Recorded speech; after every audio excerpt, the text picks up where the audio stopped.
Good morning बच्चों। आज अपन कक्षा 8 के विद्यार्थियों के लिए वीडियो बना रहे हैं। कक्षा 8 के विद्यार्थियों के लिए आज अपने टॉपिक किया है पसंद, वो है चतुर्भुज।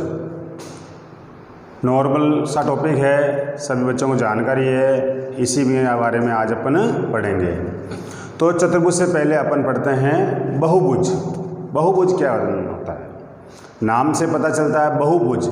बहु यानी बहुत सी और भुज यानी भुजाएं। तो बहुत सी आकृतियाँ अपन भुजाएं लेकर उसकी बंद आकृति बनाते हैं, उसे अपन बहुभुज कह सकते हैं। और इसकी परिभाषा क्या है कि केवल रेखाखंडों से, सिर्फ रेखाखंड होने चाहिए, रेखाखंडों से बनी सरल बंद आकृति को अपन बहुभुज कहते हैं। तो रेखाखंड होते हैं, रेखाखंडों से घिरी बंद आकृति होती है, उसे अपन बहुभुज कहते हैं। और बहुभुज के नाम अब उनकी भुजाओं के आधार पर अलग अलग हो जाता है। जैसे 3 भुजाओं से घिरी हुई बंद आकृति है तो वो हो गया त्रिभुज।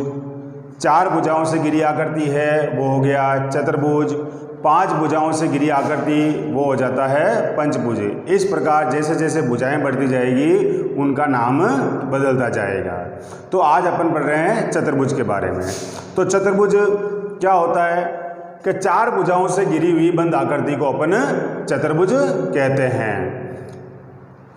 अब अपने जो इस अपने अध्याय के अंदर या अपने कोर्स के अंदर जो जानकारी है वो है कि चतुर्भुज के प्रकार और कौन कौन से प्रकार हैं। तो पहला है अपने पास आयत, जो अपन छोटी क्लासों में से पढ़ते आ रहे हैं। दूसरा है वर्ग। तीसरा समांतर चतुर्भुज। चौथा समलंब चतुर्भुज। 5वां समचतुर्भुज।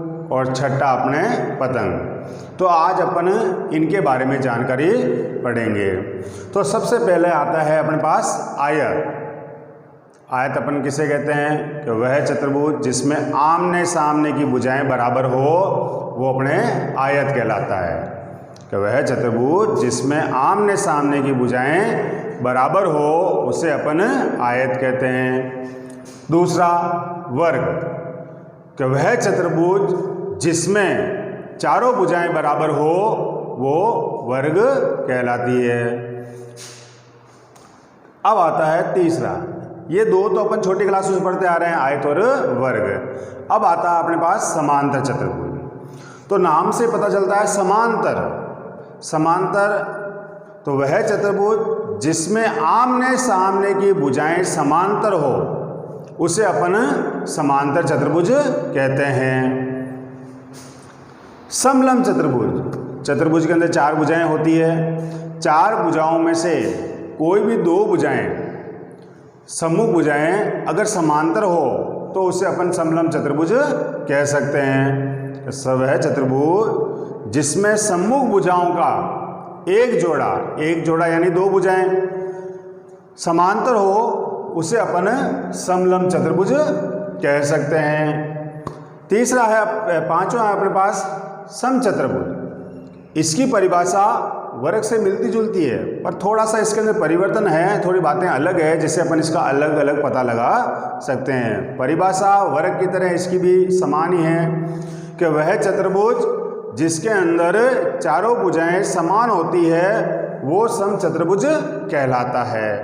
अब समचतुर्भुज और वर्ग के अंदर अंतर क्या है? पहला अंतर है कि वर्ग के अंदर प्रत्येक कोण 90 डिग्री का होता है, समचतुर्भुज के अंदर कोई भी कोण 90 डिग्री का नहीं होता।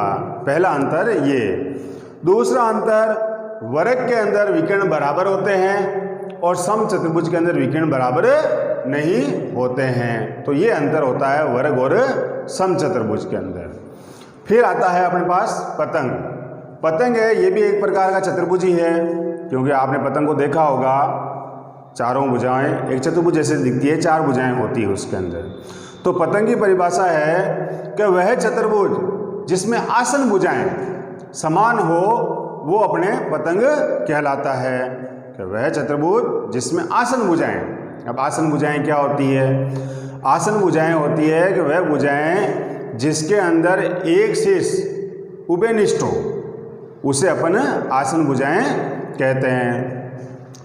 तो वह चतुर्भुज जिसमें आसन भुजाएं बराबर हो उसे अपन पतंग कहते हैं। अब इन सब के और भी कुछ गुण हैं, और भी कुछ विशेषताएं हैं जो अपन अगले वीडियो के अंदर आपको एक एक की जानकारी लिखित रूप में देंगे। अभी तक आप इनको बारे में, इनकी परिभाषाओं को अच्छी तरीके से याद करेंगे, समझेंगे और बाकी अपन जानकारी अगले वीडियो में देंगे।